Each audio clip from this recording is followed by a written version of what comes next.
All right, Congressman, you're one of the few members of Congress to travel to the border, as shocking as that sounds, since everyone should be there. Let me ask you this. Did you see anything while you were on the border that is not being covered by the media?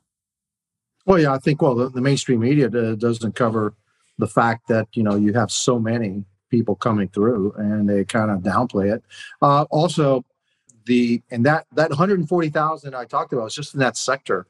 They really estimate like 500,000 that they know they haven't apprehended.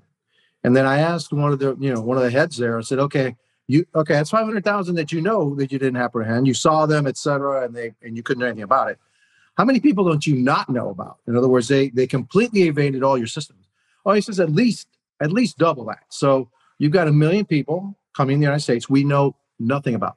We don't know who they are. We don't know where they're going. We don't know why they're here, and where they're going to end up. And so on top of the 2 million people that we do apprehend, and then they're coming in the United States. And the number that you mentioned, it just astounds me. I think a lot of voters don't realize that between 500,000 and 1 million illegal aliens who cross the border actually get away. They are not apprehended by Border Patrol. They are not sent back, that they melt into the shadows of the United States. And we don't know who is among that. I'm sure there's well-meaning people among that. I'm not trying to castigate everyone, but there's also cartel members and human traffickers and drug traffickers and potentially terrorists. And they're in our cities and in our neighborhoods, and it's terrible.